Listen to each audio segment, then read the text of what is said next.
There is a very specific, suffocating silence that falls over a room when someone signs their own death warrant.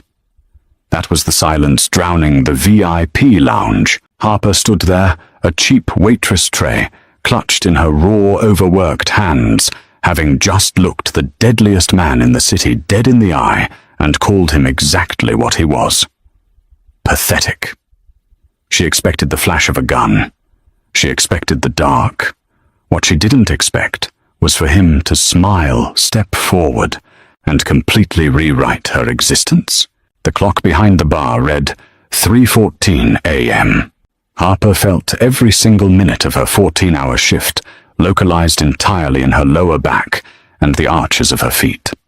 This was the Obsidian, a high-stakes underground club where the city's elite came to launder their morals. Harper hated the club. She hated the men in their tailored suits who thought $100 tip bought them the right to touch her waist. But mostly, she hated that she needed them.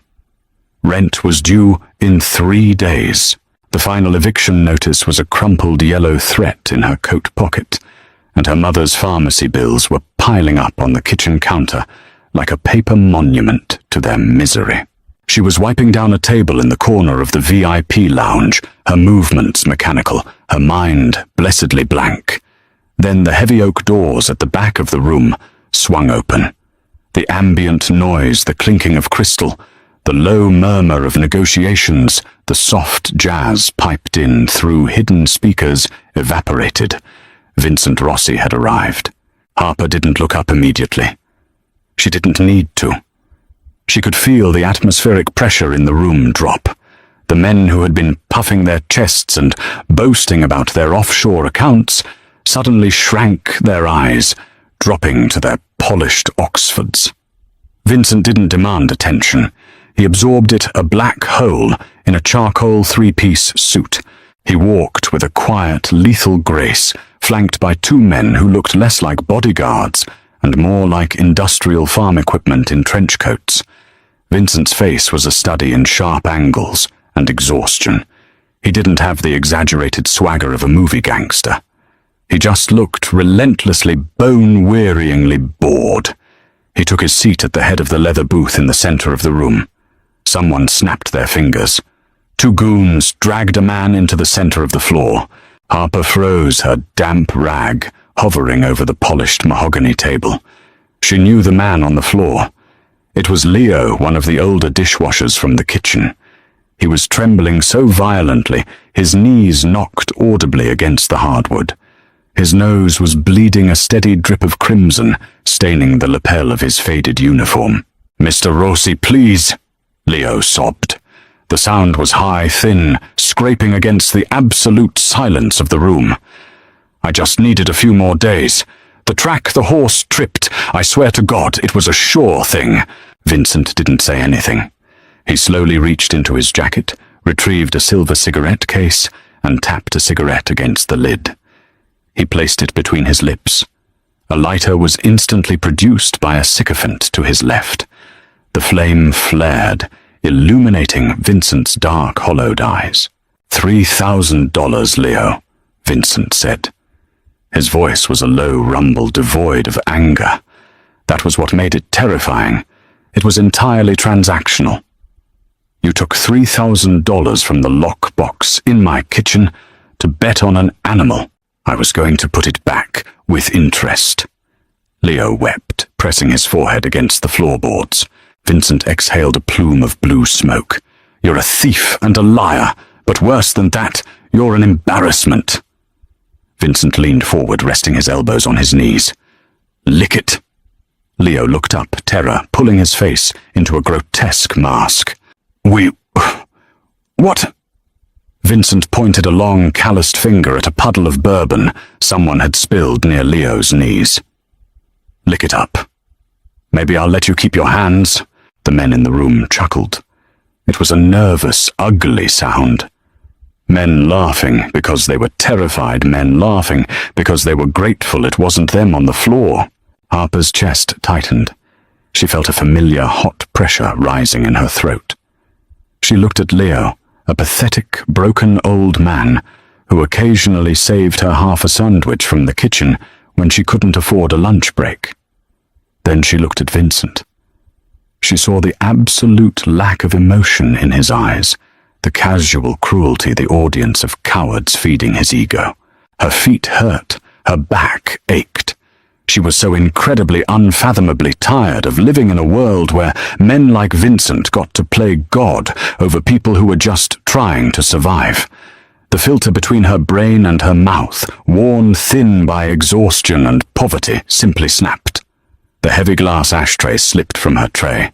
It hit the floor with a sharp, resonant crack that shattered the silence. Every head turned toward her.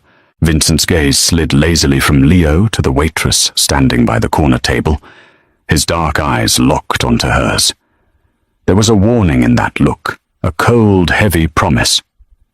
Harper didn't look away. Her heart was hammering a frantic rhythm against her ribs, but her face felt entirely numb. She stepped over the shattered glass. "Are you done?" Her voice rang out, shockingly steady. One of the massive bodyguards started toward her, but Vincent raised a single finger. The guard halted instantly. "Excuse me," Vincent asked, tilting his head.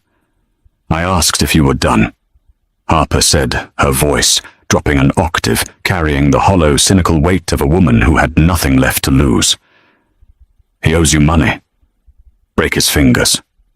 Fire him. Kill him. Do whatever it is you people do." She took a step closer, ignoring the collective gasp from the room. "But making a desperate old man lick liquor off a dirty floor while your little fan club laughs," Harper sneered, her eyes raking over the men in the booths before snapping back to Vincent. "You don't look powerful. You look pathetic." The silence that followed wasn't just quiet. It was a physical weight. It pressed against the walls. A few men subtly shifted their chairs away from her, as if stupidity were contagious and lethal. Harper stood her ground. Her hands were trembling now, so she balled them into tight fists at her sides, digging her nails into her palms until the skin broke.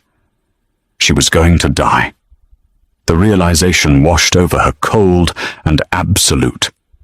She was going to be dragged into an alley and shot because she was too tired to keep her mouth shut. Vincent stared at her. He didn't blink. He took a slow drag from his cigarette, the cherry burning bright red, casting demonic shadows across his sharp cheekbones. The smoke curled from his lips as he exhaled. He crushed the cigarette out in an ashtray. Slowly, deliberately, he stood up. He was taller than she realized. Standing at full height, Vincent eclipsed the ambient light of the room. He walked toward her, his footsteps making no sound on the hardwood floor. Harper forced her chin up. If she was going down, she refused to cower like Leo. She met his gaze, cataloguing the details of her executioner. There was a faint silver scar cutting through his left eyebrow. His eyes weren't just dark. They were the color of deep, frozen water. He stopped inches from her. She could smell peppermint expensive tobacco and the distinct metallic scent of gunpowder clinging to his clothes. "Pathetic." Vincent repeated the word rolling off his tongue as if he were tasting a foreign spice. "You heard me," Harper whispered. Her vocal cords refused to produce anything louder. Vincent looked her up and down. He took in the cheap, scuffed shoes, the runs in her stockings, the dark circles under her eyes, and the defiant, reckless fire burning in her pupils. For a fraction of a second, something flickered behind his cold facade. Not anger, not pride, curiosity. He turned his head slightly toward the massive guard on his right. "Oliver, take her upstairs. My office." Harper's stomach dropped into a bottomless abyss. Upstairs. Upstairs was where people went when they were going to be disappeared. Oliver stepped forward, his massive hand wrapping around Harper's upper arm. His grip was like a steel vice. "Wait," Harper choked out, looking back at the floor. "What about Leo?" Vincent paused, looking back at her over his shoulder. "Leo," he asked, genuinely perplexed by her priority. He glanced at the weeping man on the floor. "Throw him out," Vincent told his men. "If I see him in my city again, feed him to the river." It wasn't mercy, but it wasn't a bullet. Harper allowed Oliver to pull her away. She was marched through the silent lounge, feeling the eyes of 50 men burning into her back, watching a dead woman walking. The office upstairs was a stark contrast to the gaudy velvet and gold of the club. It was minimalist austere and suffocatingly quiet. Floor-to-ceiling windows overlooked the rain-slicked streets of the city. A massive mahogany desk sat in the center, devoid of paperwork. Oliver shoved her inside and pulled the heavy door shut behind him. The lock clicked. Harper stood alone in the center of the room. The adrenaline that had propelled her through the lounge suddenly abandoned her, leaving her hollowed out and shaking. Her knees buckled, and she caught herself on the edge of a leather armchair. She pressed her face into her hands. "What did you do? What did you just do?" She thought of her mother alone in their drafty apartment, waiting for a morning cup of tea that Harper would never make. A dry sob racked her chest. She wasn't a hero. She was a 24-year-old high school dropout with $50 to her name. She had thrown her life away for a man who stole money to bet on horses. The doorknob turned. Harper flinched, instinctively stepping backward until her spine hit the cold glass of the window. Vincent entered alone. He had taken off his jacket, rolling the sleeves of his crisp white shirt up to his forearms, revealing skin corded with muscle and inked with faint, dark tattoos. He didn't look at her immediately. He walked to a crystal decanter on a side table and poured 2 fingers of amber liquid into a glass. He picked it up, turned, and leaned against the edge of his desk, studying her. "Drink," he offered, holding the glass out. Harper stared at it. "Is it poisoned?" A sharp, barking laugh escaped Vincent's chest. It startled her so badly she jumped. The sound was rough, as if he hadn't used it in years. "If I wanted you dead, sweetheart, you'd be a red stain on the floor downstairs," he said, taking a sip from the glass himself to prove his point. "I don't waste good scotch on corpses." He set the glass down and crossed his arms over his chest. The amusement vanished from his face, replaced by a terrifying clinical focus. "You called me pathetic." "I did." Harper lifted her chin. "Why?" Harper blinked. "I think the reasoning was self-explanatory." "Explain it anyway," Vincent demanded softly. "People in my world do not speak to me that way. They beg, they barter, they lie. They don't insult my pride in front of 30 capos and lieutenants." Harper looked at him, truly looked at him. Strip away the money and the men with guns and what was left. A man drowning in a life he clearly despised, compensating with cruelty. "Because a real monster wouldn't need an audience," Harper said, her voice dropping into a quiet, raw honesty. "Real power doesn't need to put its boot on the neck of a terrified old man to prove it exists. You didn't do that to punish him. You did it to remind the room that you could. It was a performance. And it was cheap." Vincent's jaw tightened, the muscle feathered in his cheek. Harper braced herself for the backhand for the weapon to be drawn. Instead, Vincent looked away, staring out the window into the driving rain. "For 5 years," Vincent murmured almost to himself, "I have been surrounded by sycophants. Men who kiss my rings while holding knives behind their backs. Women who look at me and see nothing but a vault with a heartbeat. I breathe and they applaud." He turned his gaze back to her. It was heavy, laden with a sudden suffocating intensity. "And here comes a waitress in scuffed shoes, dragging her feet through the mud of my club to look me in the eye and call me a fraud." He took a slow step toward her. "What's your name?" "Harper." "Harper," he repeated, He stopped just a foot away. The heat radiating off his body was palpable.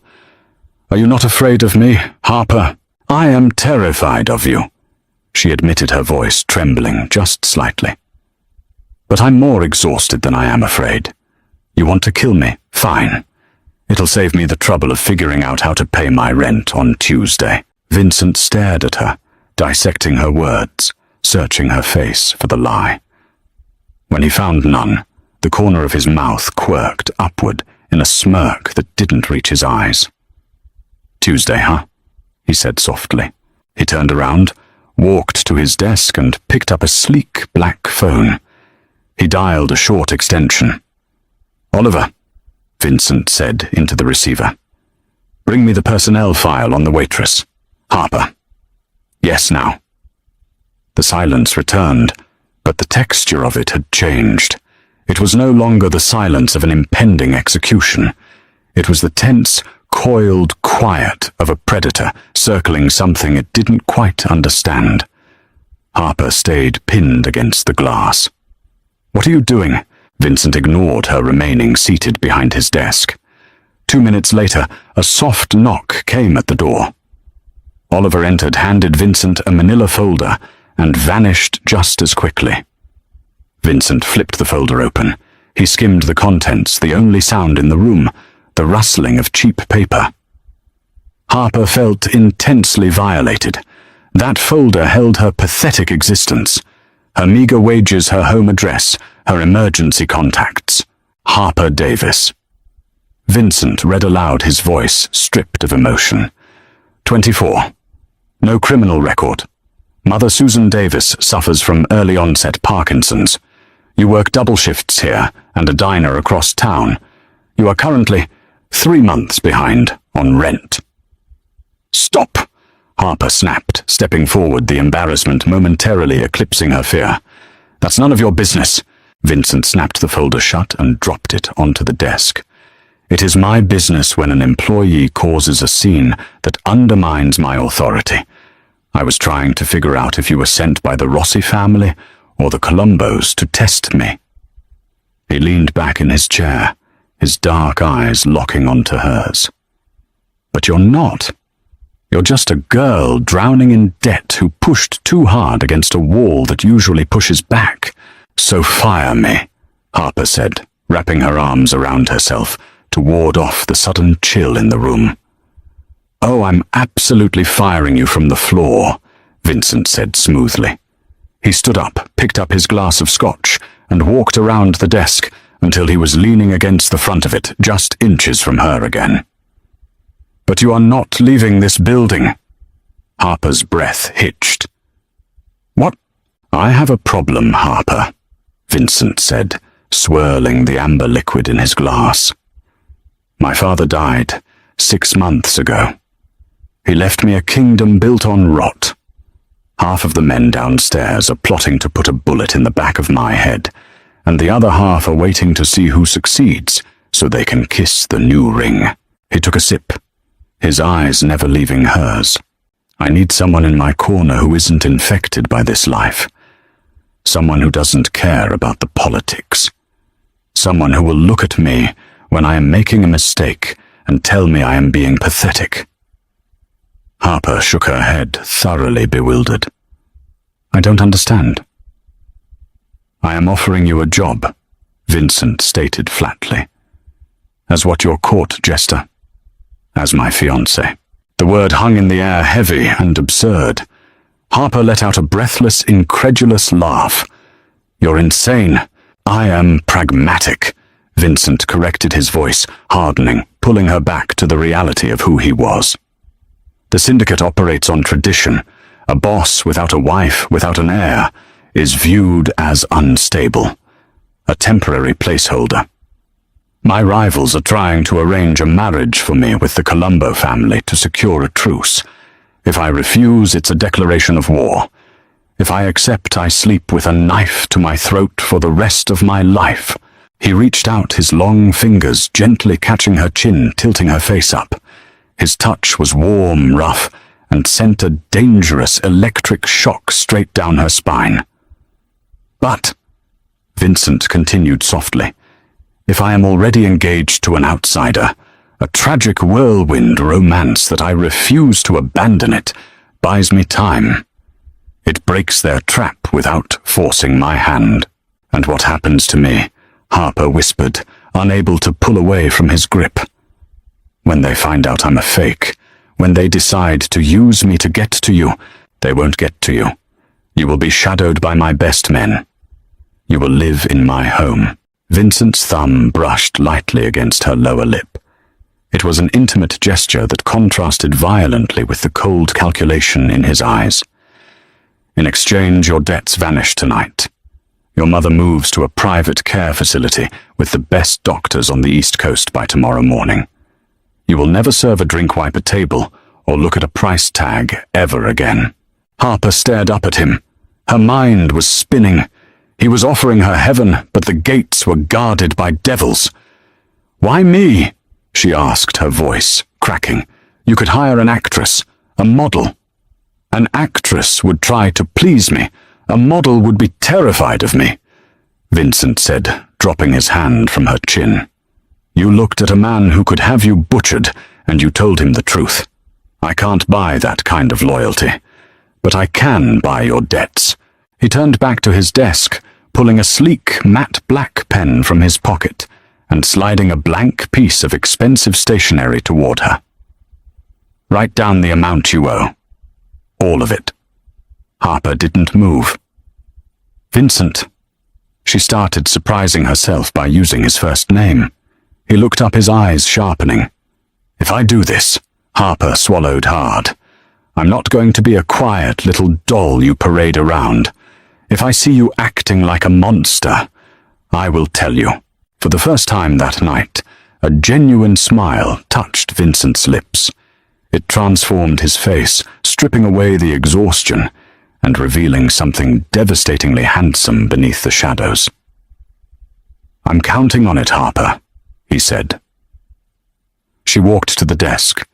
Her hand shook as she took the pen. She wrote down a number that had kept her awake weeping at 4 a.m. for the last 2 years. $45,000. Vincent glanced at the paper. He didn't blink. He picked up his phone, dialed a number, and put it on speaker. "Oliver," Vincent said. "Boss. The Davis account, clear it. Have the estate manager wire 50 grand to the mother's medical fund and prep the guest suite at the compound." Vincent paused, his dark eyes locking onto Harper's wide, stunned gaze. "My fiancé is moving in tonight." He hung up. Just like that, with a 30-second phone call, the suffocating weight that had crushed Harper her entire adult life simply ceased to exist. Vincent walked over to a closet, pulled out a heavy cashmere coat, and held it open for her. "Your shift is over, Harper," he said softly. "Let's go home." Morning at the Rossi estate did not break. It intruded. Harper woke to a suffocating silence. For the past 5 years, her mornings had consisted of the rattle of the subway, the agonizing drip of a leaky kitchen faucet, and her mother's strained breathing from the next room.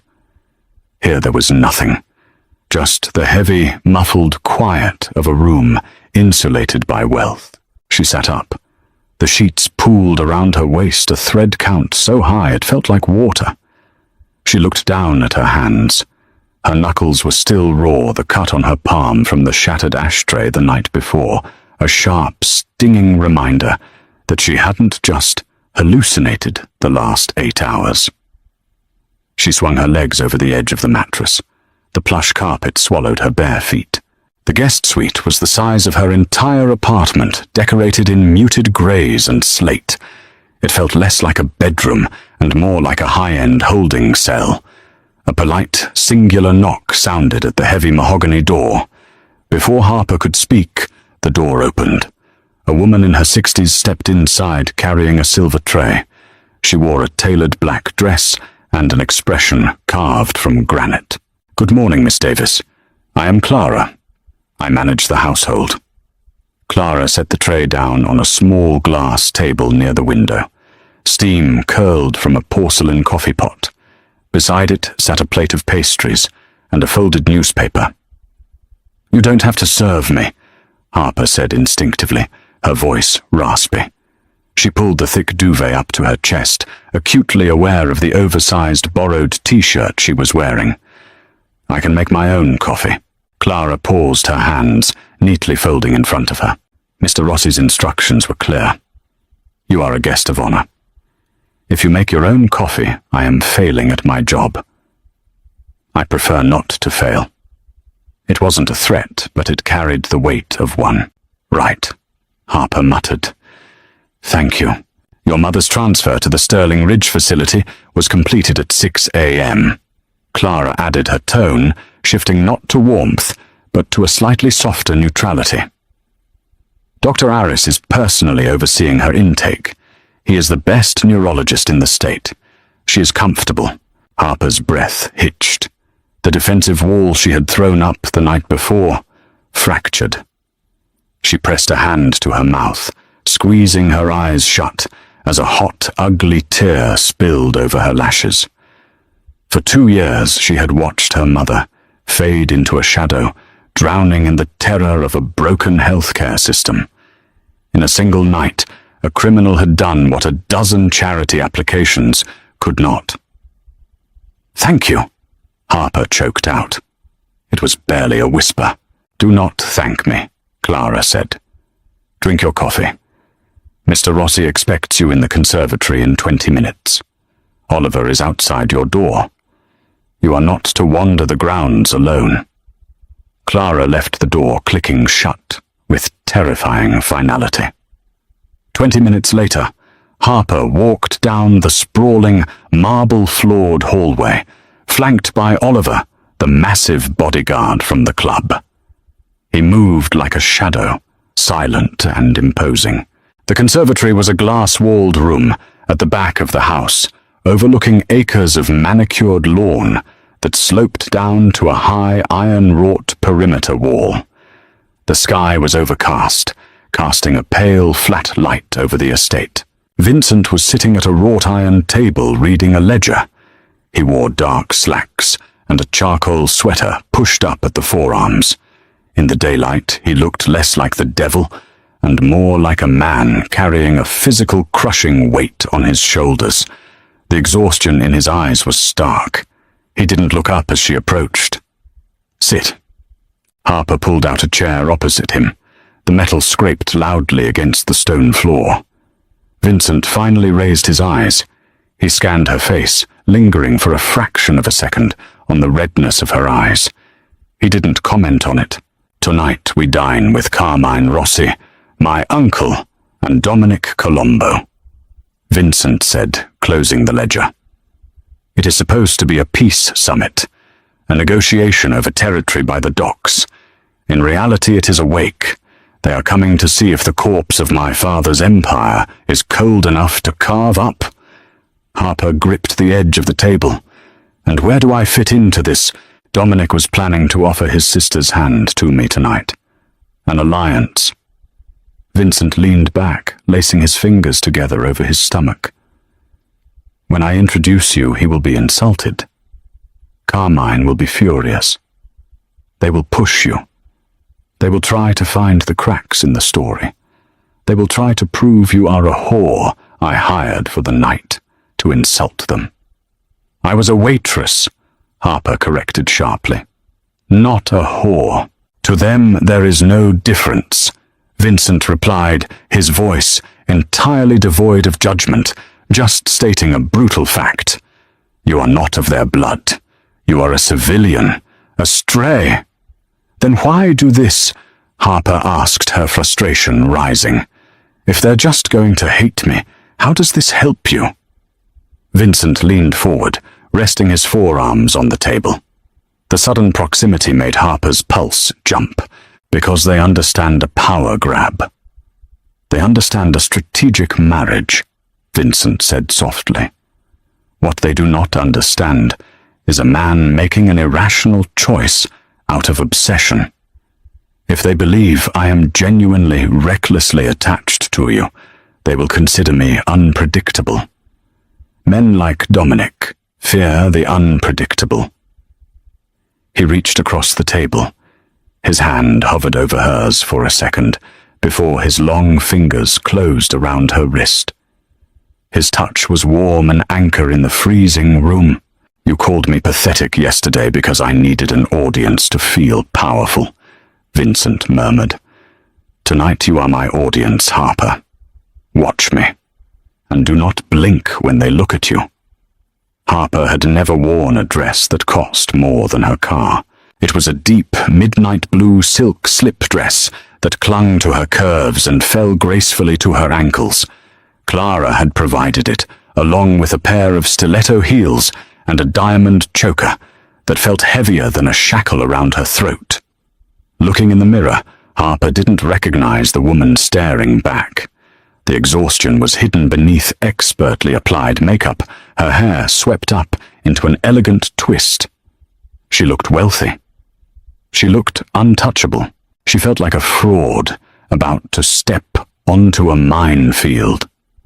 Vincent met her at the bottom of the grand staircase. When he looked up, his footsteps halted. For a long-stretched moment, the icy detachment in his gaze fractured. He looked at her not as a strategic asset, but as a woman. The air between them pulled taut humming with a sudden unscripted tension. He recovered quickly, clearing his throat and offering his arm. "You clean up well, Miss Davis." "Don't get used to it," Harper muttered, taking his arm. The wool of his suit jacket was rough against her bare skin. "My feet are already screaming." Vincent's mouth twitched in the closest thing to a smile she had seen all day. "Endure it. For tonight." The dinner was held in the estate's formal dining room, a cavernous space dominated by a long mahogany table and a crystal chandelier that dripped like frozen rain. Carmine Rossi was already seated. He was a barrel-chested man with thinning hair and eyes like dull coins. Beside him sat Dominic Colombo. Dominic was young, perhaps 30, with slicked-back dark hair, a sharp jawline, and a smile that looked like it belonged on a predator, deciding which artery to sever. The conversation stopped dead when Vincent entered with Harper on his arm. Carmine's face purpled instantly. Dominic's smile slipped, replaced by a cold, calculating stare. "Vincent!" Carmine barked, his voice echoing in the large room. "What is the meaning of this? This is a family table." "She is family uncle," Vincent said, smoothly pulling a chair out for Harper. He pressed a hand to the small of her back as she sat. The warmth of his palm seeped through the thin silk, a silent command to hold her ground. "Gentlemen, allow me to introduce my fiancée. Harper." Dominic let out a low, mocking whistle. He leaned back in his chair, swirling his wine glass. "A fiancée? Well, this is a sudden development. I don't recall seeing her at the regatta last month, or the charity gala. Tell me, Harper, which family do you belong to?" Harper looked at Dominic. She felt the sudden urge to shrink, to look down at her lap. This man killed people for a living. He was looking at her like she was a stain on the carpet, but then she remembered Leo on the floor of the club. She remembered the eviction notice. She remembered that she had already stared down the devil and lived. Harper met Dominic's gaze and did not blink. "I belong to myself," Harper said, her voice steady and loud enough to cut through the tension. "And as of last night, I belong to Vincent." Dominic chuckled, but it sounded hollow. "A civilian." "Vincent, you bring a civilian to a sit-down." "My sister was prepared to merge our operations. She brings 3 ports and 50 men. What does this girl bring you?" "She brings me peace." Vincent lied effortlessly, taking his seat at the head of the table. "And she is not up for discussion, Dominic. We are here to talk about the docks." "I think she is very much up for discussion," Carmine sneered, leaning heavily onto the table. "You disgrace your father's memory. A waitress, I ran a background check the moment Oliver pulled her file. Vincent, don't think I don't have eyes in your house. She was pouring cheap whiskey 12 hours ago. She's a gold digger, paying off her mother's hospital bills. Vincent went perfectly terrifyingly still. The temperature in the room plummeted. Harper saw his hand twitch toward the inside of his jacket. Before Vincent could draw a weapon and start a war, Harper spoke. "You're right," Harper said. All three men turned to her. Vincent's jaw tightened, his eyes flashing a silent warning. "I was pouring cheap whiskey." Harper continued leaning forward, resting her elbows on the mahogany table in a gross violation of high society etiquette. She looked dead into Carmine's eyes. "I worked 14-hour shifts to keep a roof over my head. I know exactly what $1 is worth, Carmine." "Do you?" Carmine blinked, momentarily derailed by her absolute lack of shame. Harper shifted her gaze to Dominic. "You want to talk about what I bring to the table? I bring reality. You people sit in these mansions drinking $1,000 wine, playing chess with lives you've never had to live. Vincent chose me because he's sick of looking at people like you. People who smile in his face and wait for him to turn his back so they can plant a knife in it." The silence in the room was absolute. It was the same suffocating silence from the club, but this time Harper wasn't afraid. She was furious. "I might be a waitress," Harper said, her voice dropping to a harsh whisper, "but I'm the only person in this room who isn't lying to him." Dominic stared at her for a long moment. Slowly the predator's smile returned, but this time it was laced with genuine respect. "Well," Dominic murmured, raising his wine glass toward Vincent. "She certainly has teeth, I'll give you that, Rossi." Vincent didn't touch his glass. He was looking at Harper. The exhaustion was gone from his eyes, replaced by a dark, burning intensity that made her breath catch in her throat. He wasn't just acting anymore. "The docks, Dominic," Vincent said, his voice a low, lethal rumble. "Or you can leave." The dinner ended 2 hours later in a tense, fragile truce. The docks remained under Rossi control, but the air was poisoned with unresolved hatred. When Carmine and Dominic's vehicles finally rolled out of the estate gates, Harper felt the adrenaline drain from her body in a single sickening rush.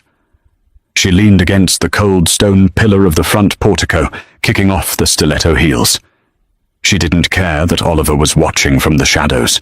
Vincent stood a few feet away, watching the taillights disappear into the foggy night. He loosened his tie and unbuttoned his collar. "You stepped out of line," Vincent said. His back was to her. "I saved you from shooting your own uncle at the dinner table." Harper shot back, rubbing her aching arches. "You're welcome." Vincent turned around. The porch light caught the sharp angles of his face. He closed the distance between them in 3 long strides, stopping so close that Harper was forced to tilt her head back to look at him. "You made yourself a target," he said, his voice dangerously low. "Carmine hates you now. Dominic is intrigued by you. Both of those things are lethal. I was already a target the second I agreed to this," Harper said, holding her ground, refusing to be intimidated by his size. "You told me to tell the truth. That's what I did." Vincent stared down at her. His chest rose and fell with a heavy, uneven rhythm. Slowly he reached out. His hand brushed a stray lock of hair behind her ear. His fingers lingered against the sensitive skin of her neck, his thumb finding the frantic racing pulse at her throat. "You are entirely too reckless to survive in my world, Harper Davis," he murmured, his eyes dropping to her lips. Harper's breath hitched. The air between them turned heavy, charged with a magnetic, terrifying pull. She knew she should step back. He was a monster. He was a killer. But the way he looked at her made her feel seen in a way she hadn't experienced in years. Before either of them could move, the world exploded. The sound came first, a high, sharp crack that ripped through the quiet night, followed instantly by the deafening shatter of the portico's massive decorative urn directly behind Harper. Stone shrapnel sprayed into the air. Harper didn't even have time to scream. Vincent tackled her. He didn't grab her. He threw his entire body weight against hers, taking them both hard to the stone pavement. The impact knocked the wind out of her lungs in a violent rush. "Get down!" Oliver roared from the driveway, his weapon already drawn, firing blindly into the tree line beyond the gates. Crack! Crack! Bullets sparked against the stone pillars. The sound was deafening, a brutal, chaotic assault on the senses. Harper curled into a ball, squeezing her eyes shut, a high-pitched ringing filling her ears. She felt Vincent's heavy, solid weight, covering her, completely shielding her from the onslaught. "Stay down. Do not move." Vincent snarled directly into her ear. His voice was ragged. More shouts erupted from the compound. Floodlights blazed to life, turning the front yard into a blindingly bright stage. Automatic gunfire echoed as Vincent's guards returned fire toward the road. Tires screeched in the distance, rubber burning against asphalt as the shooters fled into the night. Then, abrupt, ringing silence. "Boss, they're gone," Oliver yelled, running up the steps, his boots crunching over shattered stone. "A black SUV. 2 shooters." Vincent didn't answer immediately.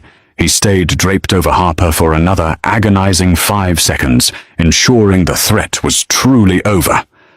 Then slowly, he pushed himself up onto his knees. He grabbed Harper by the shoulders, hauling her upright. His eyes were wide, frantic, scanning her face and body. "Are you hit, Harper? Look at me. Are you hit?" "No," she gasped, her hands shaking violently as she patted herself down. "No, I'm fine. I'm fine." She looked up at him. The breath died in her throat. Vincent's white dress shirt was torn at the shoulder, and a steady stream of dark crimson blood was soaking into the fabric trailing down his bicep. "You're bleeding." Harper choked out her hands, hovering over his arm, terrified to touch it. Vincent glanced down at the wound. It was a graze, brutal and deep, tearing through the muscle. He didn't even flinch. He looked back up at Harper, his expression hardening into something cold and absolutely terrifying. It was the look of a man who had just decided to go to war.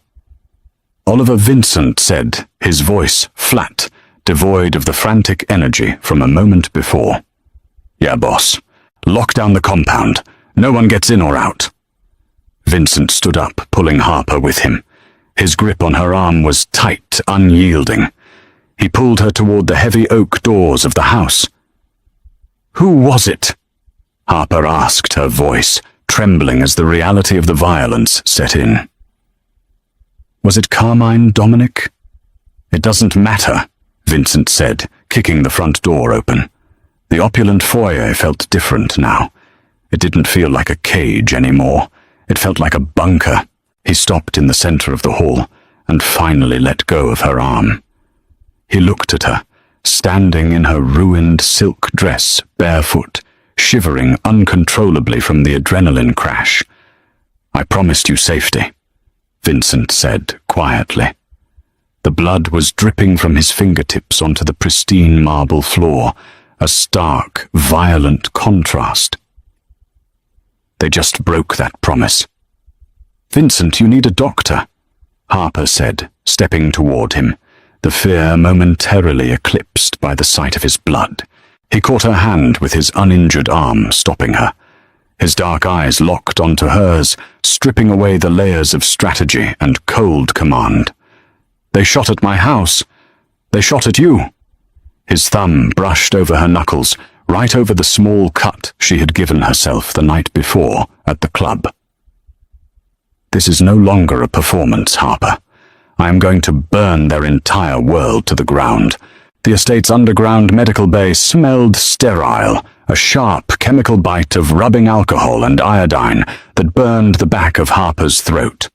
It was a room that shouldn't exist in a private residence. Stainless steel tables, a surgical light overhead, and locked cabinets filled with trauma supplies. It told a silent, brutal story about the reality of Vincent's life. Harper stood near the door, her arms wrapped tightly around her waist. She still wore the ruined silk dress. The hem was stained with dirt, and a few drops of Vincent's blood. Vincent sat on the edge of an examination table. He had stripped off his ruined shirt, his bare chest rising and falling in slow, measured breaths. An older man, Dr. Evans Oliver had called him, was threading a curved needle with black suture. "You don't need to watch this," Vincent said. He didn't look at her. His gaze was fixed on the tiled wall opposite him. "I'm fine," Harper lied. Her voice shook, betraying the tight knot of nausea in her stomach. "You're in shock." "I said I'm fine."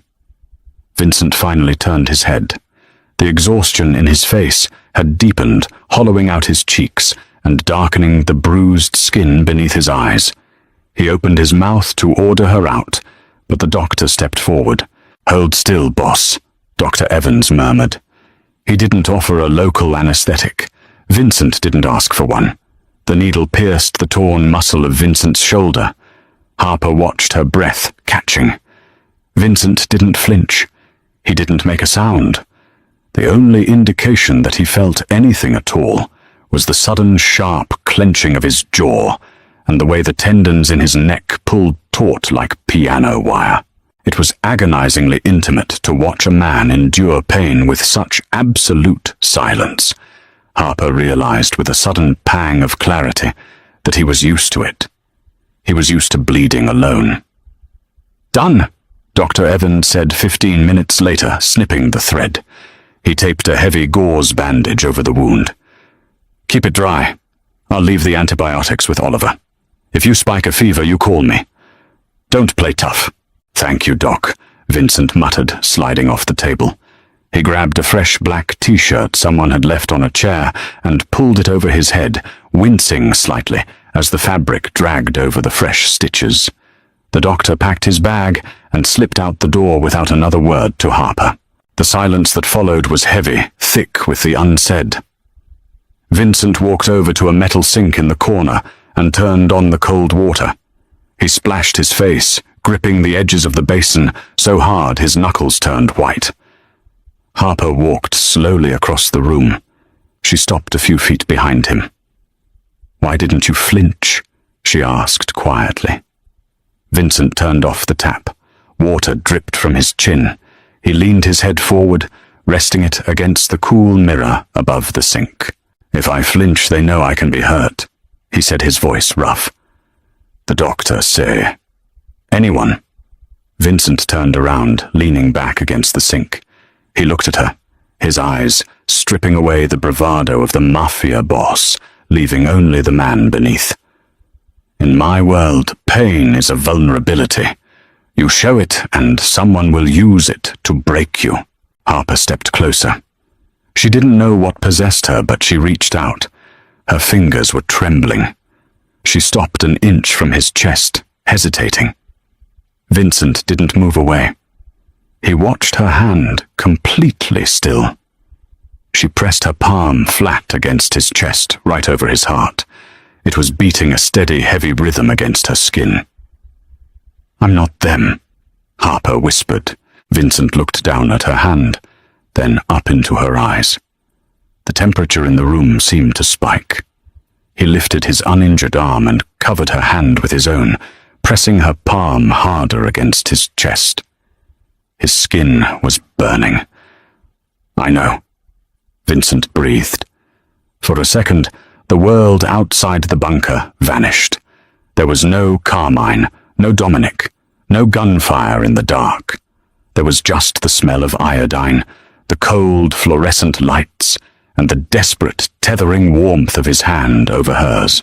Then heavy boots pounded down the hallway. Vincent dropped her hand instantly. His face shuttered the iron walls, slamming back into place. Oliver appeared in the doorway. "Boss, we have a location on the SUV. It was dumped in the river near the south docks."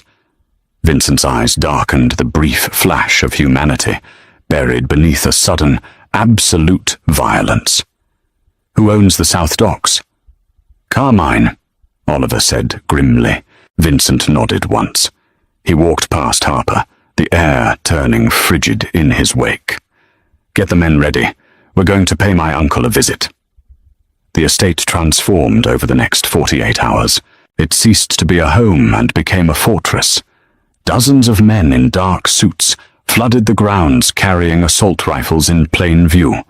The heavy iron gates at the entrance were padlocked and reinforced with armored SUVs. The quiet hum of wealth was replaced by the frantic, metallic click of magazines being loaded and the constant static chatter of encrypted radios. Harper was confined to the upper floors. It wasn't a request. It was a mandate. Vincent had positioned 2 guards outside her door and ordered Clara not to let her out of sight. Vincent himself had vanished. He left before dawn on the first day and hadn't returned. By the evening of the second day, the claustrophobia was suffocating. Harper paced the length of her massive suite until her feet ached. She wore comfortable jeans and a sweater Clara had procured, but she felt like a ghost haunting someone else's life. She walked to the window, pulling the heavy velvet curtain back just enough to look at the driveway below. It was raining again, a cold, relentless downpour that turned the estate into a grayscale photograph. The door opened behind her. Harper turned, expecting Clara with another untouched tray of food. Instead, it was Oliver. He looked haggard, his clothes smelling of damp wool and exhaust fumes. He held a sleek black cell phone in his massive hand. "Miss Davis," Oliver said, his voice unusually strained. "Call for you." Harper frowned.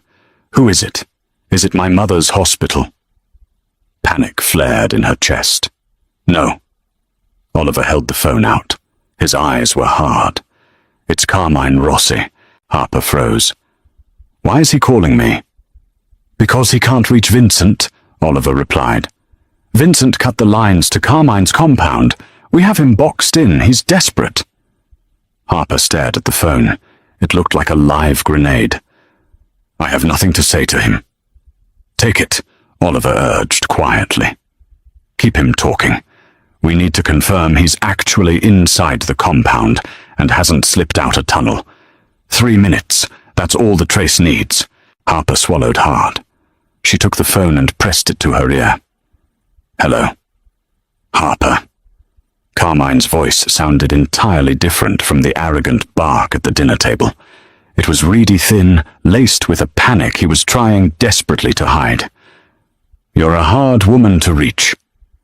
"You shot at me," Harper said, her voice dropping into a cold, flat register she didn't know she possessed. "I was aiming for Vincent. You were just collateral damage." Carmine shot back. "Listen to me, girl. Vincent is a dead man walking. He thinks he has me cornered, but he doesn't know what's coming. Dominic Colombo is moving his men to flank Vincent's right now. It's over." Harper's grip on the phone tightened until her knuckles ached. She looked at Oliver, shaking her head slightly, communicating the threat. Oliver's eyes widened, and he tapped an earpiece, instantly whispering rapid commands into his radio. "Why are you telling me this?" Harper asked, forcing her voice to remain steady. "Because you're not one of us.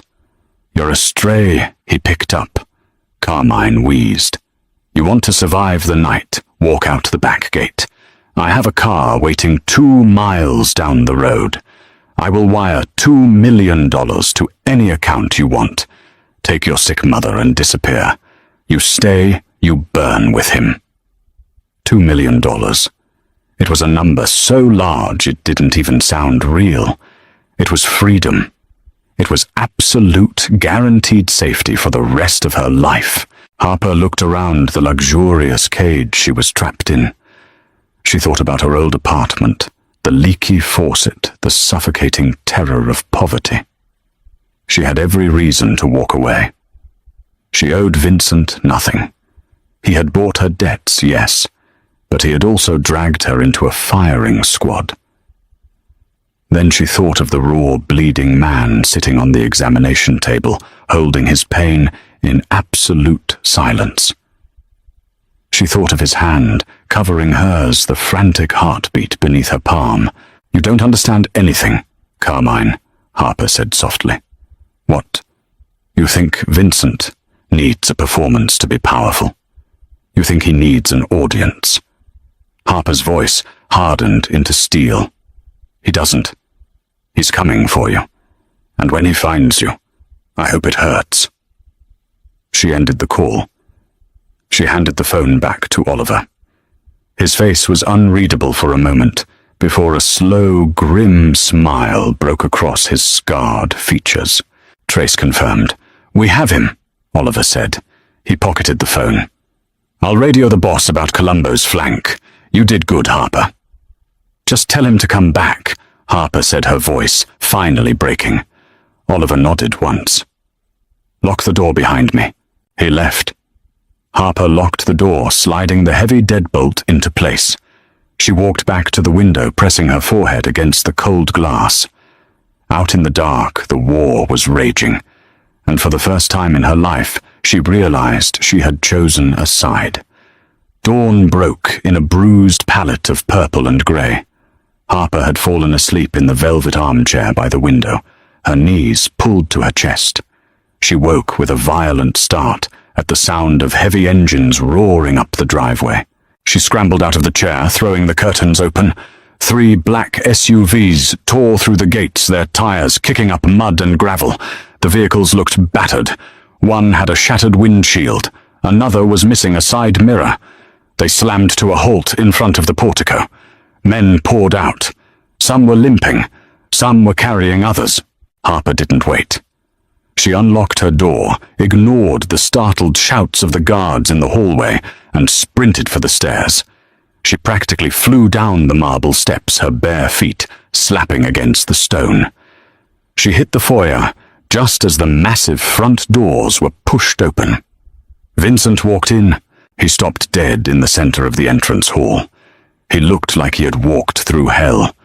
His dark suit was ruined, covered in plaster dust mud, and stark rust-colored stains that Harper knew instantly were blood. His face was a mask of absolute terrifying exhaustion. His knuckles were bruised, the skin split open. He looked up and saw her standing at the bottom of the stairs. The air in the house seemed to stall. The chaos of the men behind him faded to a distant hum. Vincent stared at her, his chest heaving, his dark eyes entirely hollow. He wasn't the polished Mafia boss anymore. He was a killer, stripped down to his most violent elemental parts. Harper felt a primal spike of fear. This was the monster. This was the man who had ordered executions, who had bathed in the blood of his own family to keep a throne built on rot. She took a step toward him. Vincent flinched. It was a minuscule movement, but she saw it. He took a half-step backward, raising a hand as if to ward her off. "Don't!" Vincent rasped. His voice sounded like it had been dragged through broken glass. "Don't come near me, Harper." She stopped. "What happened?" "Carmine is dead," Vincent said flatly. The words held no triumph, only a sick, heavy finality. "Dominic backed down when he realized we broke the flank. The syndicate is mine. It's over."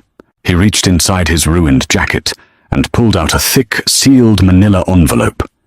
He tossed it onto the small console table near the door.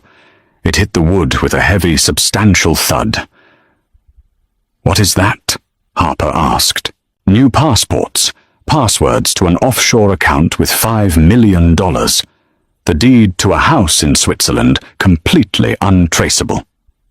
Vincent recited mechanically, staring at the floor. "Your mother's medical transfer is already arranged. You leave in an hour. Oliver will drive you to the airstrip." Harper stared at the envelope. "You're sending me away." "I am setting you free," Vincent corrected, finally looking up at her. The agony in his eyes was blinding. "You did your job. The engagement served its purpose. The war is won. I bought you your life back, Harper. Take it and run." "And what about you?" I stay here, in the dark."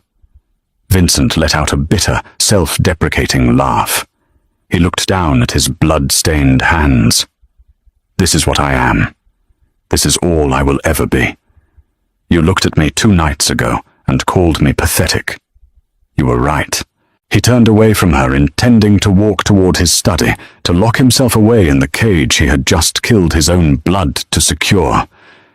"Vincent." He didn't stop. "Vincent, look at me." He paused, his hand resting on the heavy brass doorknob of the study. He didn't turn around. "Leave, Harper, before I change my mind and trap you here forever." Harper walked across the marble floor. She didn't hesitate. She stepped directly into his space, reaching out and grabbing his arm, forcing him to turn and face her. Up close, he smelled of gunpowder copper and rain. He looked down at her, his jaw locked, fighting a desperate losing battle against the proximity. "Carmine called me last night," Harper said quietly.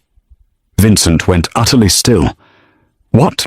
"He offered me $2 million to walk out the back gate before you got to him. He told me you were a dead man." Vincent's breathing hitched. "And you didn't take it?" "No. I told him you were coming for him." Harper reached up.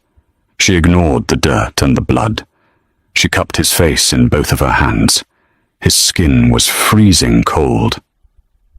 "I didn't stay because I was trapped, Vincent. I stayed because I chose to." Vincent squeezed his eyes shut, leaning his weight into her hands. A fractured, ragged breath tore from his chest. "You don't know what you're choosing. I will ruin you." "I was already ruined. I was working myself into an early grave, terrified of every shadow," Harper said fiercely, her thumbs brushing across his cheekbones. "You pulled me out of the dark. You don't get to push me away now just because you're afraid." He opened his eyes. The terrifying, icy boss was gone. The man staring back at her was entirely undone, laying bare his desperation, his obsession, and his absolute surrender. "You are insane," Vincent whispered, his voice trembling. "I'm pragmatic."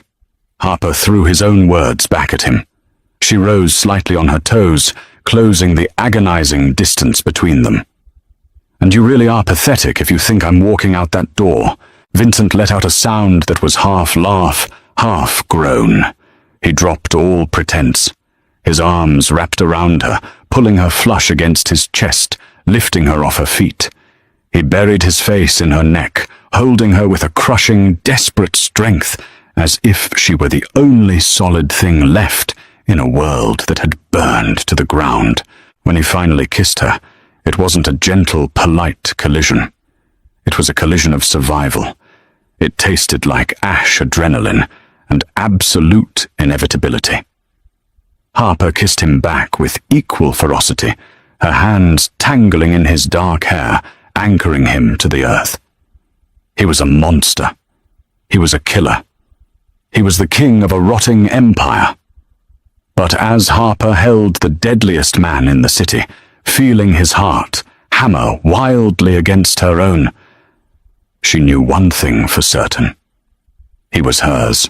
From a desperate waitress wiping tables to the fierce queen of a Mafia empire, Harper proved that sometimes the only way to survive the dark is to hold the hand of the monster who rules it. She didn't just survive Vincent's world, she conquered it by refusing to blink. If you loved this intense, slow-burn Mafia romance, do us a huge favor and smash that like button, subscribe to the channel to catch all our dark romance stories.